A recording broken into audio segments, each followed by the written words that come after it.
எங்கேயாச்சும் ஃபேமிலியோட ட்ராவல் பண்ணுறீங்க அப்படி இல்லைனா நாளைக்கு நாளன்னைக்கு நிறைய வேலை இருக்குது, இதில் என்னால் பெருசாக சமைக்க முடியாது அப்படின்ற நிலமையிலலாம் இந்த ஒரு பூண்டு தொக்கை மட்டும் நீங்கள் செஞ்சு வச்சுக்கிட்டீங்கன்னா இட்லி, தோசை, சப்பாத்தி, சாதம்னு எல்லாத்தையுமே இதிலே முடிச்சிடலாம். எங்கள் வீட்டிலலாம் இந்த தொக்கு பண்ணிட்டாங்கன்னா காலையில் டிஃபன் முதற்கொண்டு நைட்டு தோசை வரைக்கும் இதிலே தான் சாப்பிடுவோம். அதுவும் அடுத்த நாள் தயிர் சாதத்தோடு சாப்பிட்றதுக்கு அட்டகாசமாக இருக்கும்.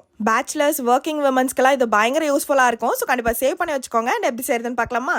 சட்டியில் 6 டேபிள் ஸ்பூன் எண்ணெய் ஊற்றிட்டு 1 ஸ்பூன் போல் கடுகு, 1/2 ஸ்பூன் போல் வெந்தயம் போட்டுக்கலாம். 2 மீடியம் சைஸ் வெங்காயம் கட் பண்ணி வச்சிருக்கேன். அது கூடவே உப்பு போட்டு நல்லா வதக்கிட்டு 1 கப் அளவுக்கு பூண்டு சேர்த்துக்கலாம். 3 மீடியம் சைஸ் தக்காளி கட் பண்ணி வச்சிருக்கேன். அது கூடவே கொஞ்சம் கருவேப்பிலை போட்டு நல்லா வதக்கிட்டு இப்போ மசாலா சேர்த்துக்கலாம். 1 டேபிள் ஸ்பூன் குழம்பு மிளகாய் தூள், 1 ஸ்பூன் வெறும் மிளகாய் தூள், 1 ஸ்பூன் தனியா தூள், 1/4 ஸ்பூன் அளவுக்கு மஞ்சள் பொடி. 1 நிமிஷம் போல வதக்கிட்டு 1 கிளாஸ் அளவுக்கு தண்ணி ஊற்றிக்கலாம். நல்லா கொதிச்சதும் 1 நெல்லிக்காய் சைஸ் அளவுக்கு நான் புளி கரைச்சி வச்சிருக்கேன். அதையுமே ஊற்றிட்டு ஒரு சின்ன துண்டு போல வெல்லம் சேர்த்துக்கலாம். லோ ஃப்ளேம்ல வச்சுட்டு எண்ணெய் பிரிஞ்சு மேலே வர வரைக்கும் குக் பண்ணி எடுத்தீங்கன்னா ஒரு சூப்பரான பூண்டு தொக்கு ரெடி. கண்டிப்பா ட்ரை பண்ணுங்க. மறக்காம நம்ம சேனலை சப்ஸ்கிரைப் பண்ணிக்கோங்க. பாய்.